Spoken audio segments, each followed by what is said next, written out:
My name's Sam. I'm the Partnerships and Communications Manager here at Fairygodboss. And Fairygodboss is the largest career community for women. Our mission is to improve the workplace by increasing transparency, and we offer a variety of free resources to do so, like anonymous company reviews, job listings, articles, virtual recruiting events, and so much more to help women succeed throughout their careers. Before we do get started today, we will be taking some questions at the end. So if anything pops into mind, use that Q&A feature. You'll find it right next to your chat. Leave all your questions there, and we do accept anonymous questions, so don't be shy, ask whatever comes to mind. We'll also be recording this webinar and sending it out in a follow-up email along with some details about WIN, so you'll be able to watch it back at any time if you miss anything, or share it with a friend if you want to. Here with me today are Beth and Daniela from Women in Negotiation, a premier female-focused negotiation skills development organization. Thank you both for being here today. Over to you. Thank you. Yeah, thank you, Sam. It's such a pleasure to be here with Beth. Just to introduce myself, I'm the Executive Director of WIN, Women in Negotiation. Along with me here, we have the pleasure of having Dr. Beth Fisher-Yoshida, who is our Academic Director. And I'll turn it over to her in a minute, but I just want to kind of just give you a broad overview of what we do. We started as a summit business where we help women empower their negotiation skills through an interactive, day-long, intensive, skills-based summit that features workshops and panel discussions and keynotes and interactive networking. And then we actually, this January, effort to expand our offerings and help train women throughout the year, we launched our workshops and our coaching as well. So that is a bit about WIN, and you will hear why it's relevant when we kind of launch into what this workshop is all about, obviously. I'm going to turn it over to Beth, and we can follow up about the summit at the end as well.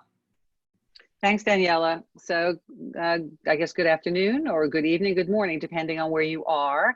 I'm very happy to be here today to talk a little bit about negotiation. And I think about developing your negotiation skills or sort of toning your negotiation muscle as life work. There's always going to be a different negotiation you're in with different people around different issues, and your performance will depend on how comfortable you are and how confident you are. So we're going to go over a couple of different tips today that hopefully you can use immediately, because that's one of the nice things about working in workshop style. And also a little bit about my background. I'm the academic director as well at Columbia University for the Master of Science program in negotiation and conflict resolution. And over the past couple of years, I've taken more and more of an interest in developing the negotiation skills of women in particular. Not that I don't think men should have it, but I'm wondering why this is not advancing. Let me see. Oh, here we are. It did advance. Okay. So one of the primary things I think about when we are talking about negotiation at all, and really anything we do, is really at the core is self-awareness. And when I think about self-awareness, I think about what are the things we need to do to learn about ourselves, because until we do that, we're not going to completely understand or understand at all the impact we have on other people. So I talk a lot about intent and impact, and how do you align these things? And part of it is really understanding self-awareness. And as part of self-awareness, it really means, why do we negotiate the way that we do? Why do we consider negotiation the way that we do? How is it that we think about it and our engagement with other people? Wondering why this is not going immediately, but anyway. Let me see if there are arrows here. Here we go. So when we think about self-awareness, we're thinking about our worldview. And when I think about worldview, it's really basically, how we see the world, and that world can be just our immediate worlds, or it could be the broader community. And it's really about experiences that shape what and how we notice things and how we make meaning of these experiences. So you can have 10 people in a room sort of witnessing the same incident. And if you're a journalist and you go around interviewing all 10 people, each person will say something different about what he or she witnessed. And you wonder, well, why is that? It's because we focus on certain things, we pay attention to certain things for a variety of reasons. And so now we're going to do a little bit of an activity to understand. This is interesting why this is going back and forth. we'll do a little bit of an activity here to understand why we think about what we think about. So, whoops, very delicate slide situation. I'm not sure what's going on with the technology, but okay. Here's a daisy model. And when you think about a real life daisy, you think about a yellow center and you think about the different petals around the center. And the center here, I say, you know what? Put you as negotiator in the center. And this is actually something you can do as we're even doing the webinar now, or it's something you can save to do at a later time. I do this in a lot of workshops. I do this in classes. I do this in communities with people. I do this for myself very often as well. And what we suggested here are a couple of different categories that you can use in identifying the different influences that shape how you negotiate. So for example, people. Think about different people who you've interacted with in your life. And since we're looking at women in negotiation, you can look at women or men, and you can look at what they've done that you've admired and you want to integrate into your own negotiation. Or you can think about, well, I'm definitely not going to do that, and I'm not going to go there, because you can identify certain kinds of behaviors or approaches that people have had that you did not like. You can think about people who use certain negotiation tactics and the effect it has on you, and whether it brings you to a close or not, if it takes you further away from a solution or gets you closer to where you want to be. There are different events that happen in your life that shape how you negotiate values. So a lot of it comes from our cultural experiences, and culture starts from when you're born, how you are acculturated or socialized into your families, your education, your school, let's see, your community, your maybe religious beliefs and so on, also into your career. There are certain kinds of behaviors that are associated and values associated with certain types of industries and certain kinds of professions. Any kind of experiences you've had, be they professional, personal, and other kinds of influences and so on. And so the purpose of doing this is that we get to see how all of those different petals shape what's in the center of the daisy.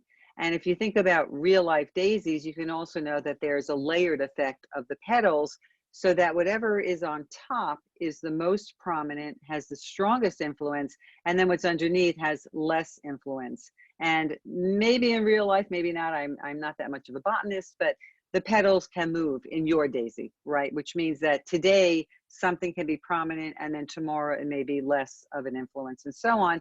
And that's something that you can shape. Okay, another thing that we talk about in understanding ourselves is understanding how we talk to ourselves, right? What are those narratives that we say based on all of those different influences from our daisy? Now we put that into our own self-narrative. There are different things that we say to each other. We have stories that we tell ourselves, and some of these stories are the ones we've inherited. They're stories that other people have told about us that have now become integrated into our own story. There are stories that are created by our experiences about what's happened. It could be a mild experience or a very disorienting experience, which had a transformational effect on you. It could be stories told about us. Oh, that's the smart one. She's the pretty one. She's the ambitious one, and so on. And how do we integrate that into our own stories? And what I'd like you to do is think about taking a step back and saying, well, you know, how does this self-talk affect my behavior? There's a connection, right? It's our mind-body connection, which Daniela will talk about later too. And the self-talk really does have an influence on our attitude, our esteem, our self-esteem, our confidence levels, and so on. So think about, how does this help me be who I want to be and accomplish what I want? So I'm identifying the kind of self-talk that goes on in my head. And when I do research, I ask women, what are some of those things that you say to yourself in preparation for, or even during or after a negotiation? So think about those kinds of comments and say, you know, are they helping me be who I want to be? Are they helping me show up the way I want to show up? Are they helping me accomplish, get to the outcome I want, both immediate short-term outcome and then longer-term outcome? And then how does it get in the way? What am I saying to myself that's stopping my energy, that's stopping me from moving forward, that's stopping me from being confident and being who I want to be and accomplish what I want? Very often there's an expression I use saying, like, that person needs to get out of her way, get out of her own way, right? We sometimes stop ourselves It's not necessarily what's in our environment that gets in the way. So I'm going to turn it over to Daniela now, and she's going to talk about holistic negotiation and the mind-body connection. Daniela? Thank you, Beth. Am I back on? Can everyone see me, hear me? I hope so. Yes, you're back on. Okay. You're back on. Great. So what is holistic negotiation? This is a term and actually an offshoot for a workshop that we do at WIN. That really, the approach is to widen the frame on negotiation. So much of negotiation is kind of the talk about how we prepare to enter a room and the content of what happens in that room when it comes to negotiation. And we don't often focus on the rest of what we can do to prepare ourselves for both, the preparation of entering that room and also the condition we find ourselves when we're in that room. And I guess another way of putting this is, how do we bring our best self to a negotiation? So I want to explore the mind-body connection in negotiation. This actually was surprising to me, and I don't know, often when we do this, I mean, it's interactive, and so I get more response from the group and understand sort of where you guys are at. But it was interesting to me that when I found out that actually the percentage of communication that happens that is nonverbal is really, really high. How do I continue this slideshow? There we go. So I need to hit the button because I'm sharing my screen. Okay. Yeah, right. So just say next and I'll do it. Thanks. Okay. So a lot of us, I think, would guess without knowing this data that a large percentage of communication happens through what we're saying. But in fact, research has shown and proven that 93% of communication is actually nonverbal. It's comprised of 55% body language and 38% vocal tone, which leaves what we say to a mere 7%. So while that is important, of course, and it doesn't mean that we shouldn't prepare for that 7%, and we have many, workshops that focus on that 7%, it also behooves us to spend some time on our own and with help, focusing on the 93%. So what can we do? So I think we can hit to the next, yeah. So the question is kind of asking ourselves, what are we saying without even saying a word? Next slide. Okay, so this is a quote I love because it's a great analogy. If you think about it, you don't climb mountains without a team. You don't climb mountains without being fit. You don't climb mountains without being prepared. And you don't climb mountains without balancing the risks and the rewards. And you never climb a mountain on accident. It has to be intentional. So in a similar way, we shouldn't show up to a negotiation without thinking about all of the tools that we need to bring our best self.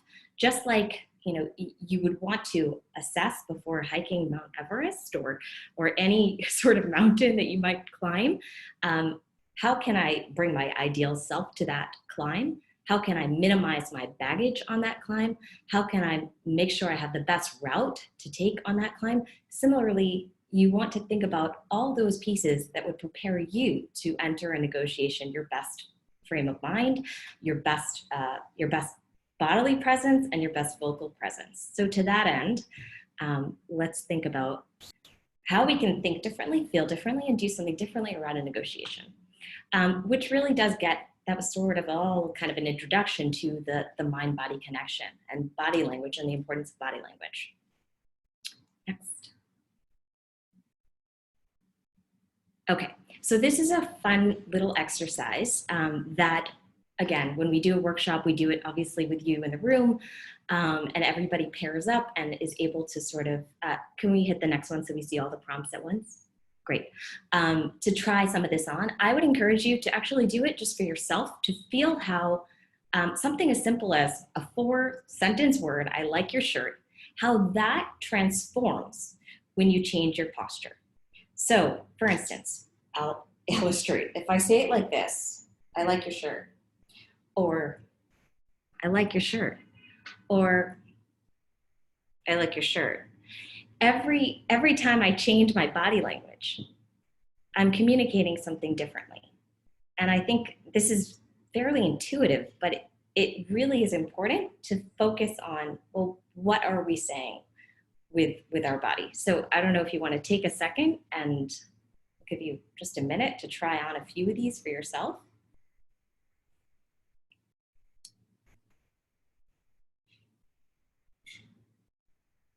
Okay.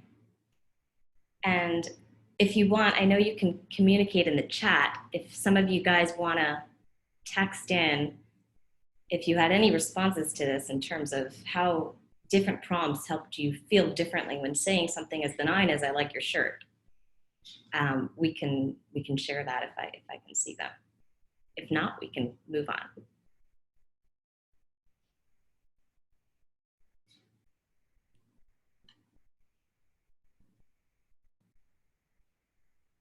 Beth, you want to move on to the next slide?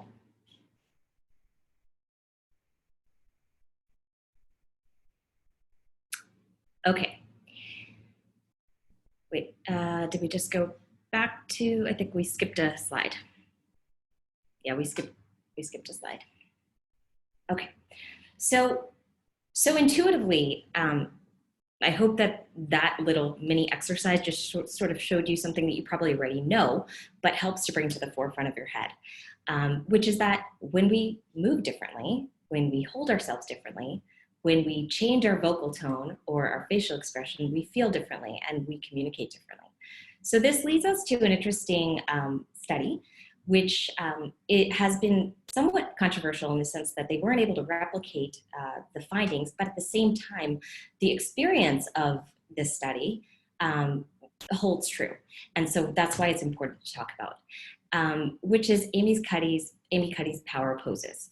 So in her experiment, she was able to link hormones and confidence, namely powerful leaders. She found that powerful leaders tend to have higher levels of testosterone and lower levels of cortisol.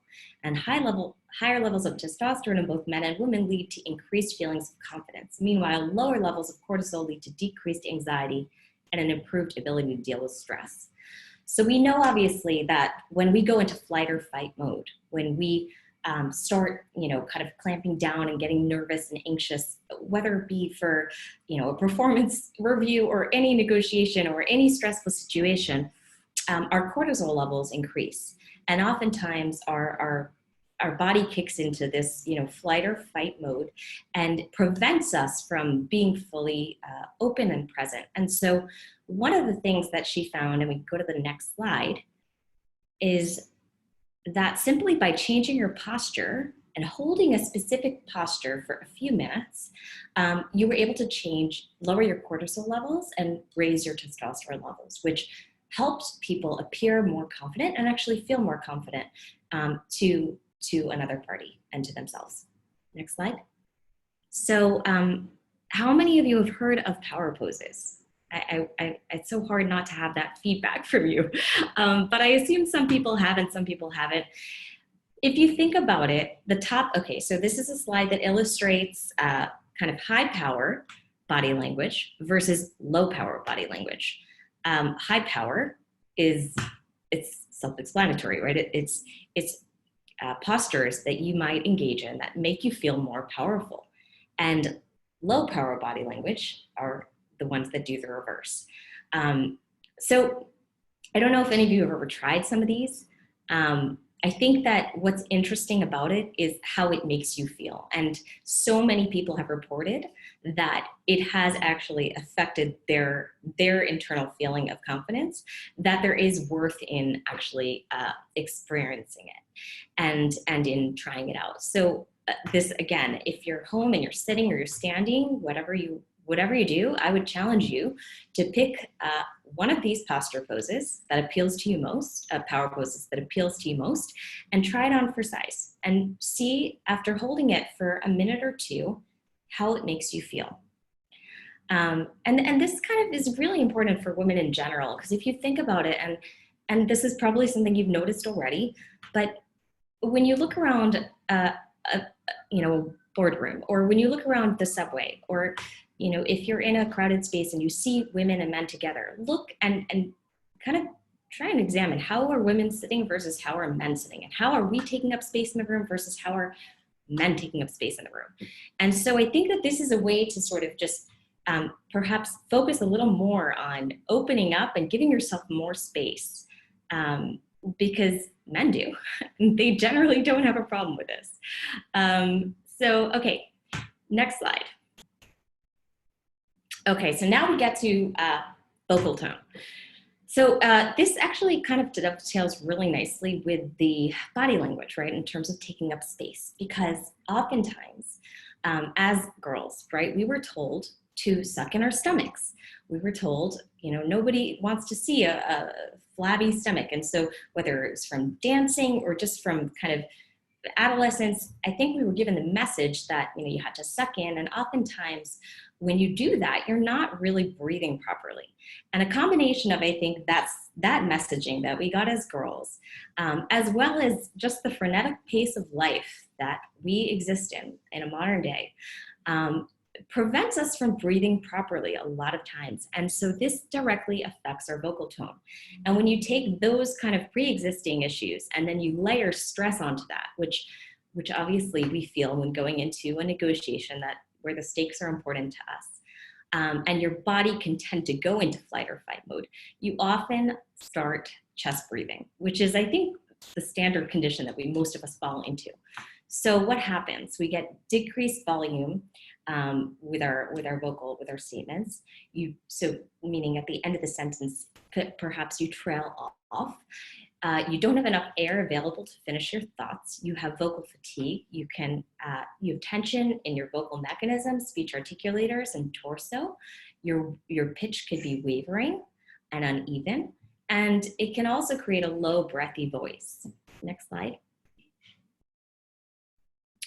So what is the answer to this? So one thing that, again, some of you may have heard of, maybe in a different context, maybe through yoga or through Pilates, or medically speaking, is diaphragmatic breathing. And I like to call it the wonder drug, because it really is an incredible holistic tool that everybody has in their toolbox that you can whip out whenever you need it. And in fact, I try and kind of think about it actively, because oftentimes I'm chest breathing. And when I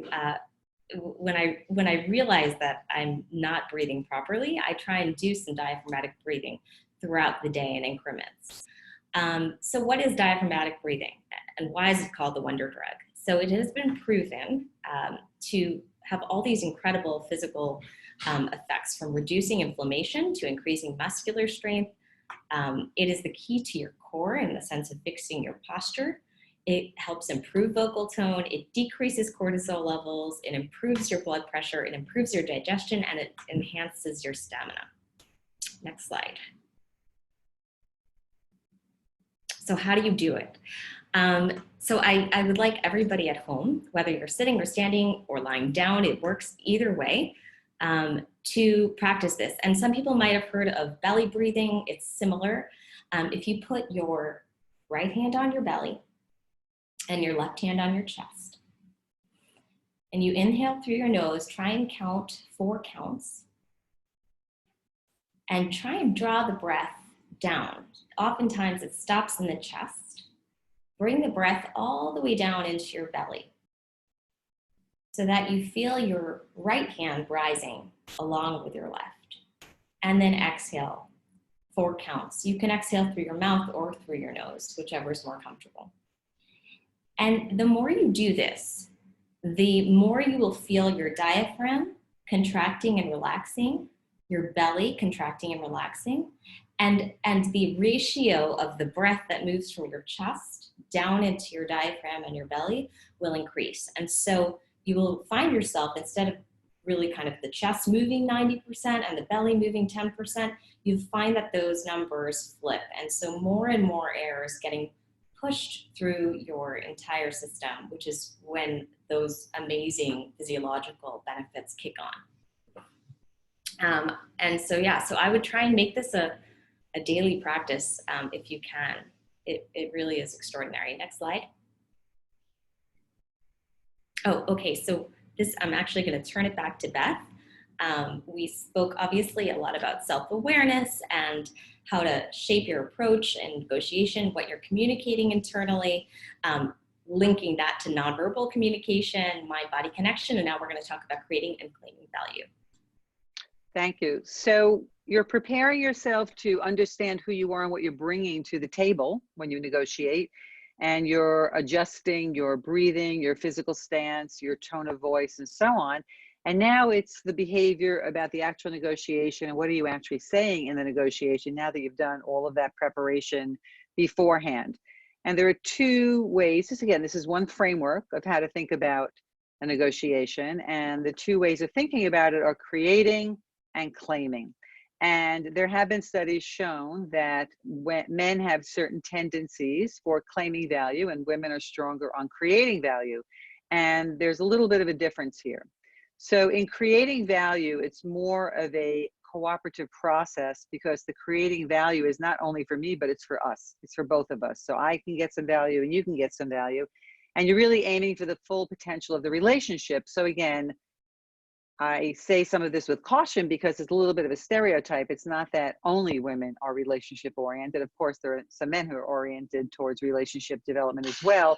But in general, there's a higher tendency of women to want to aim for the relationship value. And therefore, sometimes in that process of building relationship, we don't claim some of the value that we need to be claiming. And it's also about finding shared interests, finding common ground. And that's an effort also of building relationship, and it really expands win-win solutions. So it's not that you're not claiming value, but you're not necessarily claiming as fully as you can because you're considering the relationship and making sure there's more of a balance in how both parties are claiming.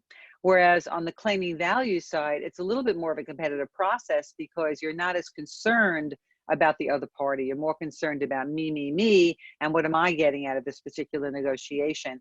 And usually it has a shorter term orientation, which means that I'm not thinking about what happens next. I'm thinking about this particular negotiation at this time. Whereas in the creating value, you are thinking about a longer term, saying, you know, I have to work with or be with this person after today, after this negotiation or interaction. So I want to lay the foundation for a better relationship. In claiming value, it's not a consideration whether you will or will not be with that person again in a subsequent negotiation. You want to claim as much as you can for this negotiation right now. And there's no common ground claim because I'm not interested in figuring out how we can work together longer term. Remember, it's right now. And it tends to have a win-lose orientation, which competition does, because I'm only considering myself. I'm not considering the other party. And of course, if the other party comes in considering only himself or herself, then we really have a super hyped up competitive process. So you need all of those other things we talked about earlier in the webinar to understand how you can both claim and create value. And it's not a win or lose in terms of I have to do only claiming or only creating. It's something to consider. What is the balance I want to have? So if you think of it on a continuum with creating value on one end and claiming value on the other, where on that continuum do I want to be in this particular negotiation, and then thinking about subsequent ones if it is about creating value. So that's a little bit about negotiation and how you can better know yourself and how you can adjust your thinking, right? The stories you tell yourself, your physical appearance and stance, and then how you can actually create and claim value. So thank you from the Win Summit. I'll invite Daniela and Sam back into the conversation now because we are going to be responding to your questions. So I highly encourage you to write in some questions to us or comments, reflections, whatever it is, and we'll have a chance to explore those with you. Thank you both so much. That was a really great presentation. I liked all the interactiveness. I feel like just by breathing, I'm a lot more calm right now. But yeah, as they said, we are taking questions right now. So feel free to leave them in the Q&A. You can leave them as yourself or anonymously, so don't be afraid to ask anything. But in the meantime, while people are writing in questions, Daniela, I would love for you to tell everybody about Win Summit coming up. Fantastic. So Beth, do you want to switch the slide because we have two more slides that are just more informational about generally Win and Okay, great. So the first thing I want to bring your attention to is a survey we are conducting currently around women in negotiation. And while there has been research done, and anecdotally, we certainly have a lot of data, we are trying to do something a little bit more formal in terms of bringing women, their voices to the forefront around how they feel about negotiation and their experience with negotiation. And so we would so appreciate anyone who has a few minutes to take the time after this webinar to fill out our survey if you haven't done so already. And obviously, thank you, Fairygodboss, again for helping disseminate this. The website, our website currently has a link to the survey in our footer. And I believe if you go to winsummit.com, it's just /survey. That should be able to take you there as well. And we will be drawing from all the survey participants a winner that will be able to attend this year's Win Summit for free. So that's a nice little perk. And that brings us to Win Summit. So I don't know how many of you have heard of Win, but again, we are currently planning our 5th annual summit. It's taking place May 13th in New York City at the New York Athletic Club. And we're really excited about this year's agenda. Beth has put together an incredible agenda this year for us, and we are going to be featuring, I think it's 9 interactive skills-based workshops that will actually really delve into the skills that we mentioned today and many more. We are also having 4 different panel discussions, 3 keynotes, an interactive exhibitor hall, and structured networking. And we are really hoping that you guys will join us. It's a really fantastic, special day of women's empowerment. Thank you so much. Somebody asked a question for that link that Daniela just mentioned. I'm putting it in the chat right now. It's a link to that survey. And sorry. Yeah, so I also just want to say from personal experience, I went to Win Summit last year. It's a really great event. If you're in the New York City area, highly recommend. And we'll also be including a discount code that Win Summit has given to all Fairygodboss members in the email that goes out later today with the recording of this webinar. So be on the lookout for that. Highly recommend if you can make it. Yeah. All right, so we had a few anonymous questions come through. The first one is, this is about incorporating power poses. How do you organically add them into your day-to-day life without drawing negative attention to yourself? Or is the intent to practice these before a negotiation versus during? I would say that both, actually, both are relevant. So if there is a negotiation that you're going into that you're particularly worried about, I would try and spend, 5 minutes with yourself at least, in the privacy of an office or a bathroom or wherever you can steal some private time, and both do the diaphragmatic breathing for a couple of minutes, set a timer, and also choose your favorite power pose and get into that position and kind of channel that for a minute on your own. And I think the combination of those things will definitely help how you walk into that room. And then in terms of within the meeting or within the negotiation or within your daily life, power poses are relevant too, and you don't have to, blatantly kind of be like standing in a power pose to be cognizant of how you position yourself and allow yourself to take up space in the room. And I think that if you haven't noticed this already, next time you go into a board meeting or something and you see the difference between how men are sitting and how women are sitting, generally speaking, you will notice. And it's something to be aware of and be more mindful of in terms of giving yourself the permission to take up space at the table, to be open to, and not only just in terms of helping yourself feel more confident, but it's also, getting back to what we were saying, how people are perceiving you, because it's been proven that when your body language is open, people feel that you are more open and want to engage with you more. Yeah, I love that. Give yourself permission to take up space. Yeah, I wanted to add another element of that. And so when you're thinking about the power poses, one of them is also because you feel confident and you feel safe, because this open part of your body is very vulnerable. So when you're not in a power pose and you are doing this and you're sort of protecting yourself, it's really good to reflect at that time or later on, why was I not feeling safe in that situation? And that's part of that self-talk, right? And becoming aware of things is something's going on here where I don't feel safe, I don't feel confident, I feel vulnerable, so I need to protect myself rather than be open. Because if we're like this, that takes a lot of confidence and being safe in order to do that. So that's another way of reflecting on your pose. Yeah, that's great. We had another question come in, and Beth, I'm going to direct this one to you. Are there questions that skew more towards creating value versus claiming value?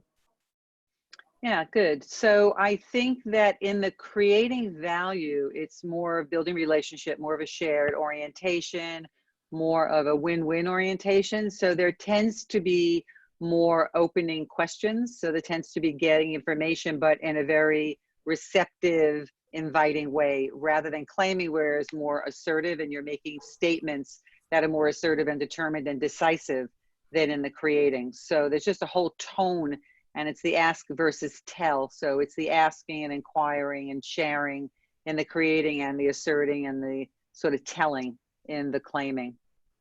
Got it. That makes a lot of sense. We had another question come in from an anonymous attendee.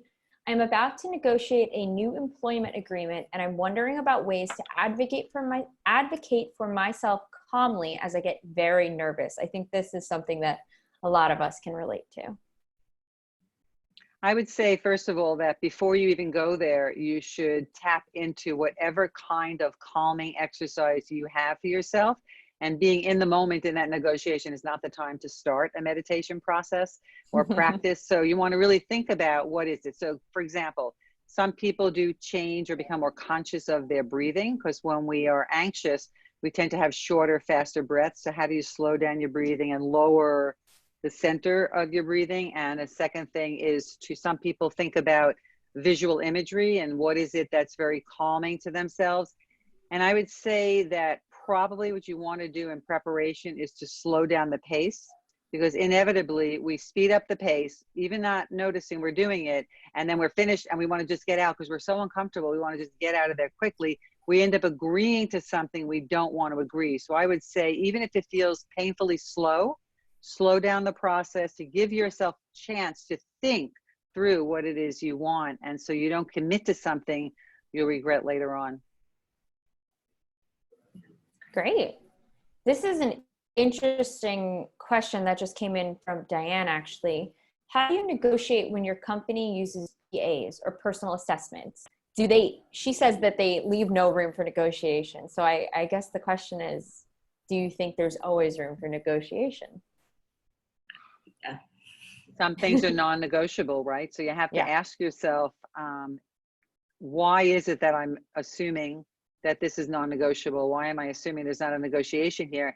And then if you try and they're non-negotiable, if you're okay with that, then you're okay with that. But if you're not okay with that, then you have to ask yourself, is this the best fit for me? I mean, sometimes we have to make some tough decisions that maybe this environment is not conducive to my growth and development, and maybe this is not the best place for me to be.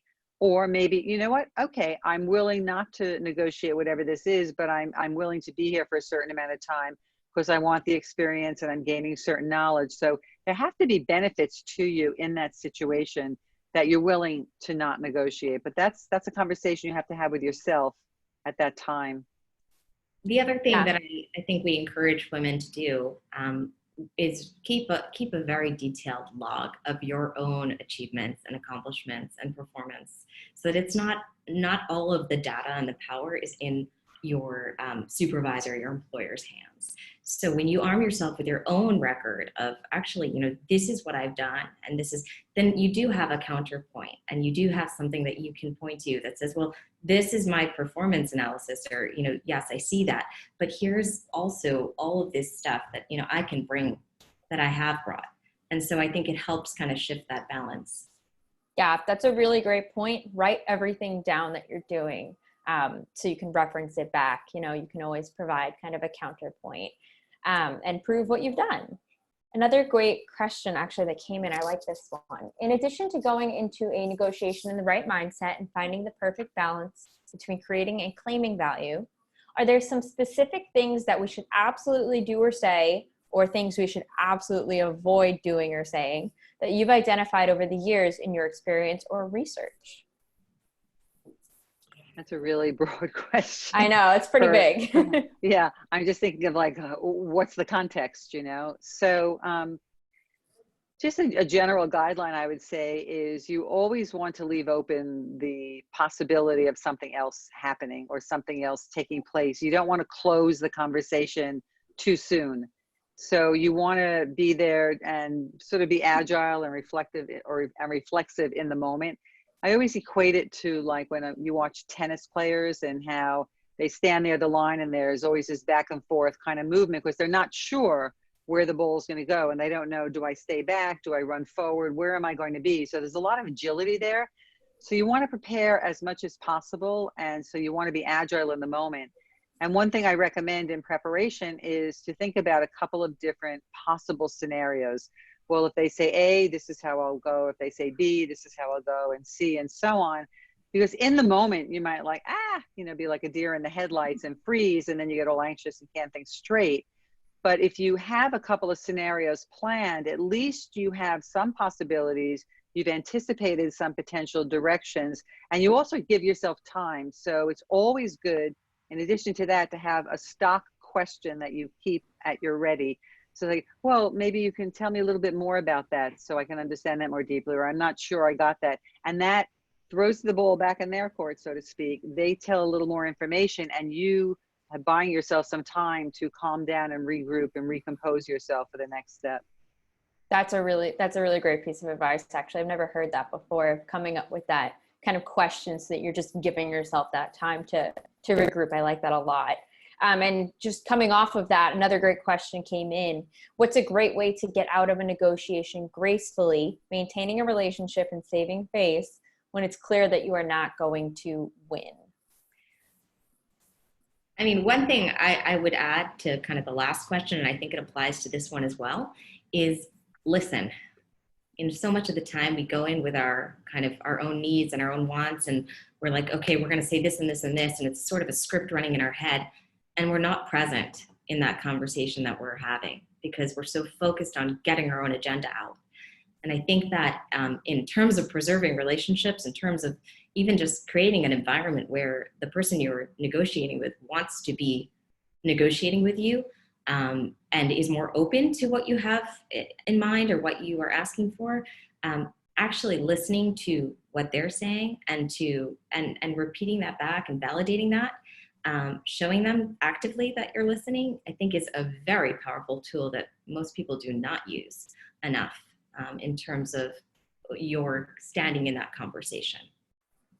So I would also add to that good advice that you just want to say, thank you so much for taking the time. I really appreciate having this conversation with you. And because if you're still wanting the relationship, then you want to show and validate that they did spend the time and invest in you, even if you did not get to a resolution or a conclusion that was satisfactory.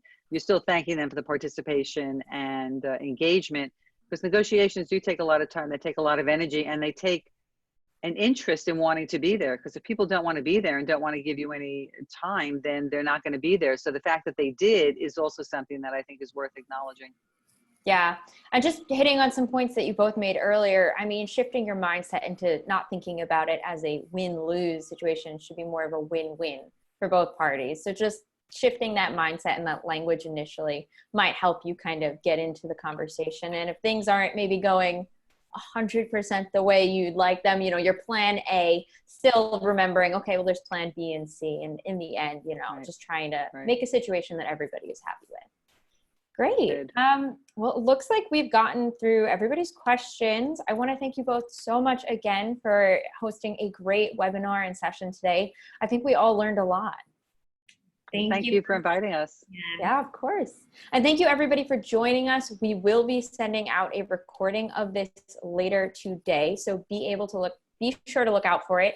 A lot of you are asking where it's going to come through. It's going to come through in an email, as well as be posted to our website. So if you can't find the email later today, check back on the website. It will be there, I promise.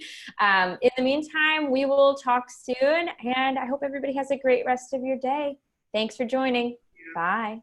Thank you. Bye-bye.